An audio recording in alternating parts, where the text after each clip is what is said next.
प्रदेश में सरकारी राशन की दुकानों में बीपीएल परिवारों को दिए जा रहे गेहूं की गुणवत्ता पर सवाल उठने लगे हैं। राजधानी शिमला के साथ लगते ठियोग विधानसभा क्षेत्र में लोगों को खराब गेहूं दिए जाने का मामला सामने आया है, जिस पर ठियोग हलके से माकपा विधायक राकेश सिंघा ने सवाल उठाए हैं। उन्होंने विभाग से मामले की छानबीन कर गेहूं की गुणवत्ता में सुधार करने की मांग की है। माकपा विधायक राकेश सिंघा ने उचित मूल्य की दुकानों पर गरीबों को दिए जा रहे गेहूं की गुणवत्ता पर सवाल उठाए हैं। इस मामले को लेकर राकेश सिंघा ने खाद्य आपूर्ति विभाग की प्रबंध निदेशक मानसी सहाय ठाकुर से मिलकर उन्हें शिकायत पत्र सौंपकर कार्रवाई की मांग की है। राकेश सिंघा ने कहा कि कोविड के इस दौर में प्रदेश के गरीबों को सड़ी हुई गेहूं दी जा रही है। उन्होंने कहा कि हम कोविड महामारी की तीसरी लहर के मुहाने पर खड़े हैं। ऐसे में यदि लोगों को सड़ा हुआ राशन दिया जाएगा तो वे अपना जीवन यापन कैसे करेंगे। सिंघा ने कहा कि भविष्य में ऐसा ना हो, इसके लिए विभाग को मामले की छानबीन करनी चाहिए, जिसके विभाग ने आश्वासन भी दिया है। किन्नर कैलाश ज्वेलर्स, मेन बाजार, Rampur Bushahr, district Shimla. 100% hallmark jewellery showroom. Lockdown के समय हम सरकार से उम्मीद करते हैं कि जो लोगों की पीड़ा को समझे और उस पीड़ा को कम करने का प्रयत्न करे। लेकिन ये पिछले दिनों में ठियोग से बहुत सी जगहों से कंप्लेंट आई है और दुर्भाग्य है कि जो कंप्लेंट आई है, मैंने उनसे चाहा कि भी वो थोड़ा लिखित रूप में दे दे जिससे वो सबूत बने। ऐसा हो नहीं पाया, लेकिन जगदीश जी ने मेरी मदद की है और इन्होंने ना केवल व्हाट्सएप में कंप्लेन भेजी, लेकिन ये जो गेहूं है जिसमें साफ नज़र आता है कि सड़ा हुआ है, फंगस लगी है, ये इन्होंने वहाँ भी शिकायत की और शिकायत मुझे भी की। मैंने उचित समझा कि आने वाले समय के लिए कोई तौर तरीका पैदा हो, कोई मैकेनिज्म पैदा हो, क्योंकि अभी कह नहीं सकते हैं कि अभी सेकंड वेव तो शायद समाप्त हो जाएगी इस वायरस की, लेकिन थर्ड वेव आगे आएगी तो क्या हालात हो जाएंगे लोगों के अगर सारा गेहूं इस प्रकार का मिले और चावल भी इस प्रकार का मिले तो लोग तो भूख से मर जाएंगे। तो इसलिए हमने सोचा कि हम मैनेजर डायरेक्टर जो है यहाँ पर state food and civil supply corporation को, उनके पास ये शिकायत दर्ज करे और आने वाले समय के लिए ये कोई तौर तरीका निकले जिससे ये बचे।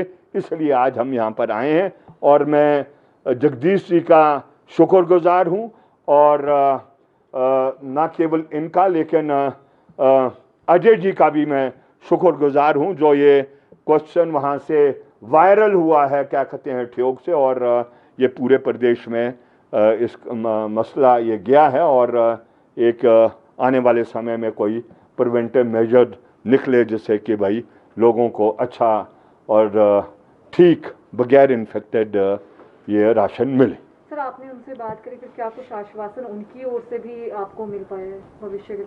देखिए, अभी तो मैं समझता हूं कि जो अभी वार्ता हुई है उस वार्ता में लग रहा है कि अभी छानबीन ये करेंगे। अब आइंदा क्या तौर तरीका ये इख्तियार करेंगे मैं खुद इसके लिए क्लियर नहीं हूं, लेकिन इतना जरूर है कि इस तरीके का राशन अगर वितरित होता रहेगा तो इस राशन को देने का कोई फायदा नहीं है।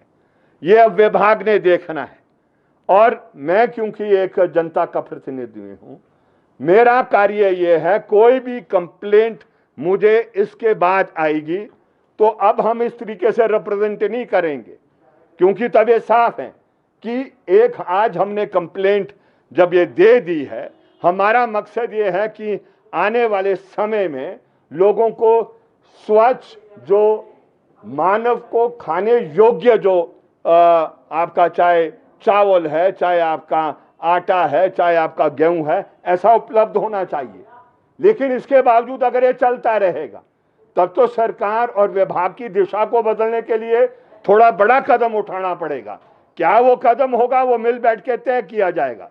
लेकिन अभी तो हमने अपनी जिम्मेवारी निभाई है, इनको शिकायत दी है। अब ये आगे क्या कार्रवाई करेंगे वो तो उनसे मालूम आपको करना है। जी, वार्ता के समय कुछ फंगस की बातें भी उठी अंदर? बिल्कुल उठी है, लेकिन मैं अभी ऐसी टिप्पणी नहीं करना चाहूंगा। भय का बहुत माहौल है, आप देख रहे हैं चारों ओर लोग हॉस्पिटलों में मर रहे हैं और बहुत से लोग घबराते भी हैं जब उसको मालूम होता है कि हॉस्पिटल में बगैर ऑक्सीजन की वजह से वो मृत्यु हो रही है, तो वो हॉस्पिटल जाने का काम भी नहीं करते हैं। कुछ लोग ये कह देते हैं कि वैक्सीनेशन से हो रहा है, लेकिन मैं तो एक अपना पूरा वैज्ञानिक दृष्टिकोण से ही कार्य करता हूं। ना वैक्सीनेशन से कोई मर रहा है, ना कोई क्या कहते हैं हॉस्पिटल जाने से मरता है। वो तो जो कमी पेशी होती है उस कमी पेशी से क्या कहते हैं मृत्यु होती है। और उसका एक कारण ये भी है जो हमें सबको स्वीकार करना है, जब मरीज लेट हॉस्पिटल में जाता है तो उसको कई दफा बचाना भी कठिन हो जाता है। लेकिन इस बात को भी मैं नजरअंदाज नहीं करूंगा कि ऑक्सीजन की कमी के कारण भी वो क्या कहते मृत्यु हो रही है। तो इसलिए जो चर्चा हुई है वहां पर कि भाई ये ब्लैक वायरस व्हाइट वायरस वगैरह का, मैं अभी उसके बारे में कुछ नहीं कहना चाहता हूं। मैं तो इस स्टेज में सिर्फ इतना कहना चाहूंगा कि आइंदा से जो भी राशन का वितरण हो वो इस प्रकार का हो जो खाने योग्य हो, जिससे एनर्जी क्या कहते जाए, ना कि इसको खा के और बीमार हो। तो ऐसा राशन ये क्या कहते सरकार और सरकार के तंत्र की जिम्मेवारी बनती है, ऐसा वितरण मेहरबानी करके ना करे। हाँ, क्या मैकेनिज्म ये करेंगे उसको करने के लिए वो इन्होंने तय करना है।